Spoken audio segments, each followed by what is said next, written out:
오늘은 이제 62페이지하고 63페이지까지 하겠습니다. 자, 일단 봅시다. 자, 우리가 이전 시간까지 이제 여기까지 배웠죠? 이제 당나라의 성립과 발전해가지고, 이제 이연이라는 사람이 당나라를 세우고, 그 다음에 우리 이제 당나라 태종이, 이제 수나라의 율령체제를 완성하고, 이제 중앙아시아와 돌궐까지 정복했다. 자, 그리고 동서 경영권을 확장했다. 자, 그리고 이제 그 이후에 고종은 이제 백제와 고구려를 멸망시키고 어떤 동아시아의 어떤 패권을 차지하게 되었다. 이제 여기까지 배웠죠. 자, 그리고 이제 정치제도 봅시다. 정치제도. 자, 이제 당나라의 정치제도는 한마디로 요약하면 삼성육부제도라고 볼 수 있거든요. 삼성육부. 삼성이라는 거는 여기 나와 있죠. 중서성, 문화성, 상서성. 그래서 이거를 삼성이라고 불리고요. 이것에 어떠한 이러한 내용 같은 거 있죠. 정책을 수립하고 심의하고 이런 것까지는 볼 필요 없어요. 이런 것까지 볼 필요는 없고, 당나라의 통치 제도가 삼성육부였다. 그 삼성에는 중서성, 문화성, 상서성이라는 게 있구나. 중서성, 문화성, 상서성이라는 게 있구나. 그리고 이 삼성 아래에 육부라는 게 있었다. 이호예 병형공, 이부, 호부, 예부, 형부, 공부라고 해가지고 이 삼성 아래에서 이 삼성이 대체적으로 말을 한다면 어떠한 정책을 만들고 심의하고, 그러니까 어떠한 정책의 플랜을 세운다고 한다면 실질적인 집행 있죠. 실질적인 어떠한 그 만들어진 정책의 집행, 이호의 병영공에서 했다고 보면 됩니다. 자, 여기서는 말 그대로 이 삼성의 경우에는 말 그대로 어떠한 정책을 만들고 정책에 대한 계획을 세우고, 그리고 이러한 계획을 세우고 만들어진 이러한 정책에 대해서 이러한 육부 있죠. 이호의 병형공, 이러한 육부가 실질적인 집행을 담당했다. 그 정도로만 알면 될 것 같습니다. 자, 그래가지고 이러한 삼성육부를 운영하였고 지방에 주연을 두었다. 이전까지는 군과 현을 두었다고 했잖아요. 군과 현. 이제는 군과 현이 아니라 주와 현을 두었다고 합니다. 주와 현. 자, 지방에 주연을 두어 관리를 파견하였다. 자, 그 다음에 토지제도 봅시다. 토지제도의 경우에는 이제 균전제를 실시했다고 나와 있죠. 균전제라는 거는 이게 균이 균등하다. 이 균등하다 균이에요. 균등하다 이 전이 밭전자. 그래서 어떠한 토지를 균등하게 나누어준다. 그런 말인데, 이 균전제를 실시해 가지고 농민에게 일정한 토지를 나눠주었다. 그러니까 균전제라는 거는 균등하다. 저는 밭전자 토지. 그래서 균등하게 토지를 나눠준 게 균전제입니다. 자, 그래서 일단 농민들한테 균전제를 실시해서 농민들한테 일정 토지를 나눠주었다. 농민에게 일정 토지를 나눠주었다. 당나라 때 균전제 실시 잘 기억합시다. 자, 그리고요, 세금제도 봅시다. 세금제도는 이제 조용조. 여긴 또 이제 세금제도죠. 세금제도는 조용조의 세금을 거두었는데, 이 조용조의 세금은 아래 보면 잘 나와 있죠. 조용조 여기 나와 있죠, 여러분들. 자, 토지를 받은 농민은 조를 납부해야 됐다.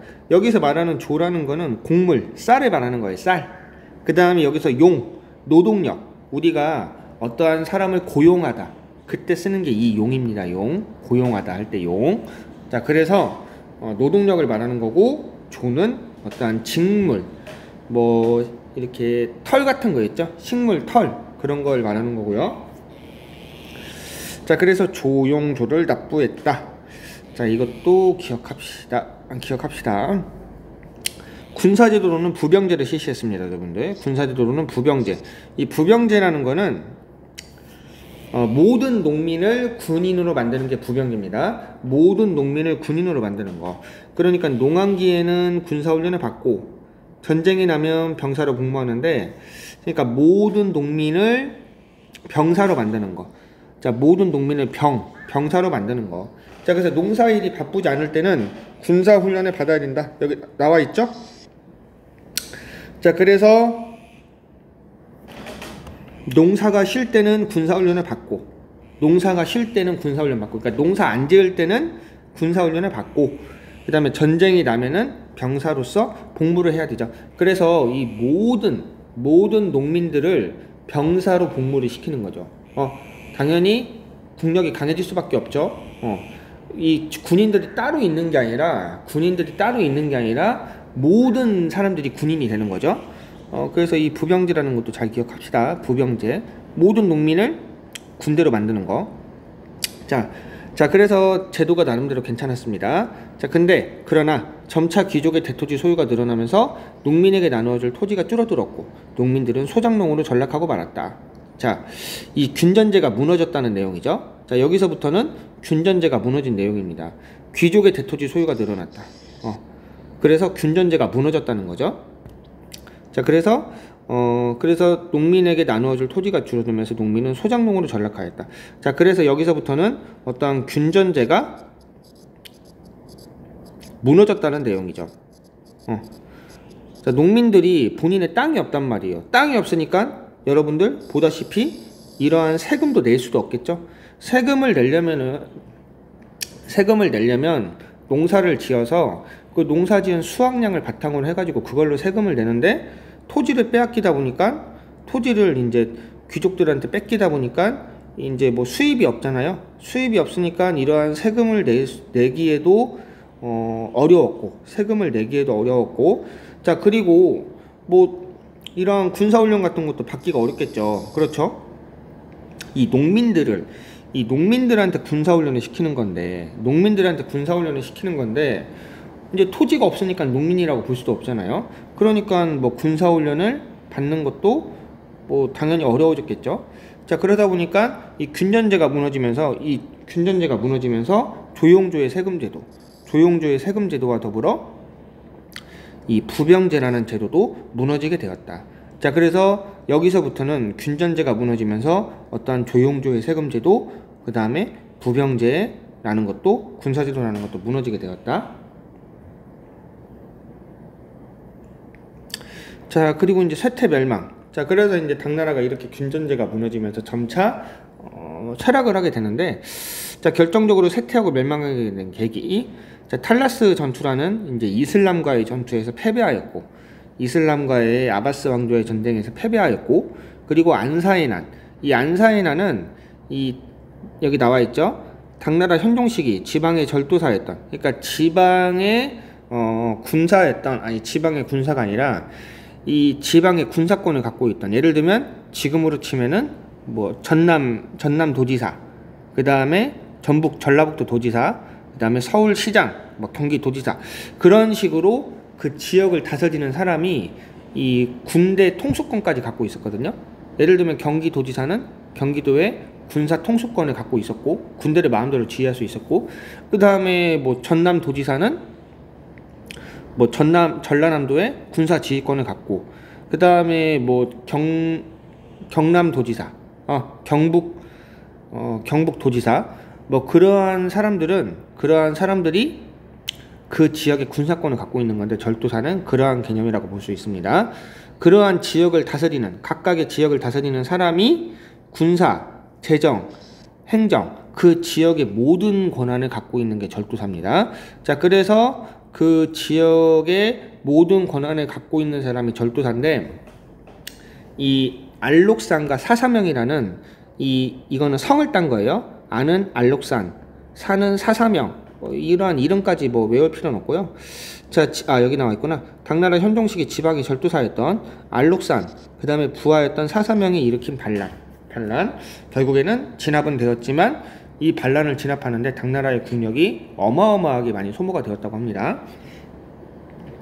자, 그래서 안사이난을 겪으면서 위기를 맞았다. 아바스 왕조한테 패하고, 탈라스 전투에서 패하고, 그 다음에 안사이난을 겪으면서 위기를 겪게 되었다. 자, 그런데 이러한 어려운 와중에 중앙에서는 또 권력 다툼이 지속되었대요. 이제 이런 코스는 보통 나라가 망하는 코스잖아요. 정신 못 차리는 거죠. 자, 그래서 권력 다툼이 계속되었으며, 지방에서는 절도사의 권한이 강해졌다. 왜냐하면 중앙에서는 이런 식으로 권력 다툼을 하니까 이 지방을 통제할 수가 없잖아요. 중앙에서는 정신없이 권력을 가지겠다고 서로 막 칼부림하면서 싸우니까 이 지방이 뭐 어떻게 돌아가는지 알 수도 없잖아요. 그렇죠? 자, 그래서 이 중앙에서는 권력 다툼이 지속되는 가운데 지방에서는 절도사의 권한이 강해졌다. 자, 이러한 상황에서 농민 반란까지 일어나게 됐다. 황소의 난, 잘 기억합시다. 이러한 농민 반란까지 일어나게 되면서 당나라는 더욱더 쇠퇴하고 결국 이 절도사 세력에게 멸망하고 말았다. 자, 그래서 우리가 이제 지금까지 내용을 요약한다면 당나라의 정치제도는 중앙은 삼성육부, 지방에는 주와 현으로 나누고 관리를 파견했고, 토지제도는 토지를 농민들한테 균등하게 나눠주는 균전제, 그 다음에 조용조의 세금제도, 그 다음에 모든 농민을 군인으로 만드는 부병제. 하지만 시간이 지나면서 귀족들의 대토지 소유가 늘어나면서 이러한 균전제가 무너지고, 균전제가 무너지면서 수입원이 얻게 된 농민들이, 그러니까 토지를 잃게 되면서 수입원이 얻게 된 농민들이, 수입원이 없어지게 된 농민들이 세금도 낼 수도 없고, 이러한 세금을 낼 수도 없고, 그리고 농민들이 아니니까 이제 군복무도 뭐 이러한 부병제, 이러한 군사훈련도 안 받겠죠.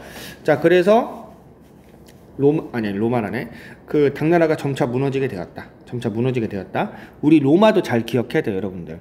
로마가 포에니 전쟁 이후에 포에니 전쟁을 겪으면서 귀족들의 대토지 소유가 늘어났다. 라티푼디움. 자, 그래서 이 뭐라고나 할까, 로마에서도 농민들이 무너지니까 이 그라코스 형제가 어떠한 농민들, 이러한 중산층을 부흥시키기 위한 개혁을 하려고 했으나 이러한 기득권 세력들의 반대로 그러한 개혁은 실패하고 그라코스 형제는 죽고 말았다. 뭐 그러한 내용까지 우리가 이전에 수업을 했었습니다. 자, 그라코스 형제 로마 파트 보면 나와 있습니다. 자, 그래서 이제 이런 내용. 자, 기역과 니은에 알맞은 내용.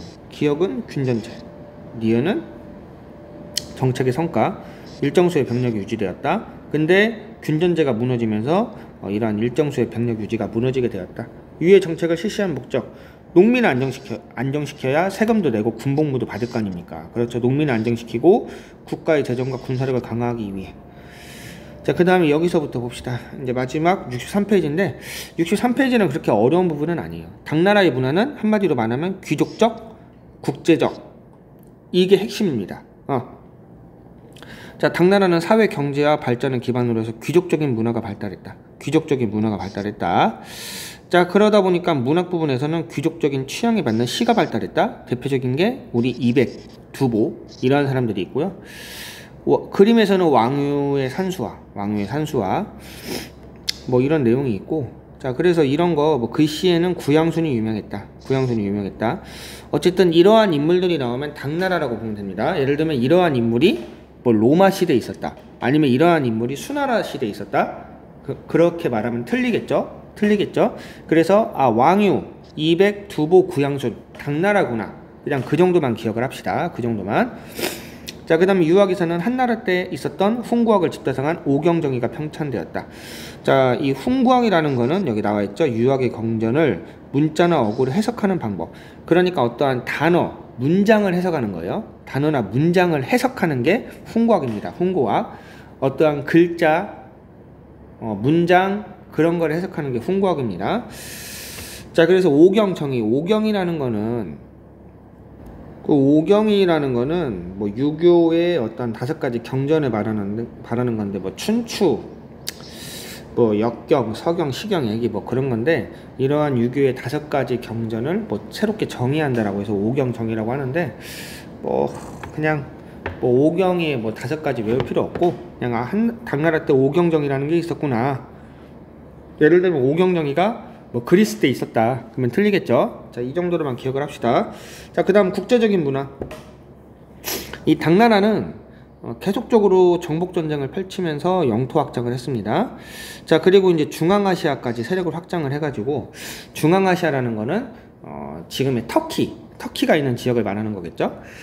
자, 중앙아시아, 그러니까 터키에서 조금 더 못 가면 이제 중앙아시아거든요. 중앙아시아에서 좀만 더 가면 터키고, 중앙아시아에서 좀만 더 가면 터키고, 이 터키 가기 전까지가 바로 이제 중앙아시아라고 보면 되겠죠. 자, 중앙아시아로 세력을 확장하여 동서의 교역로를 차지했다. 이 동쪽과 서쪽의 교역로를 차지했고, 이 중앙아시아가 동서 교역로의 중심지였거든요.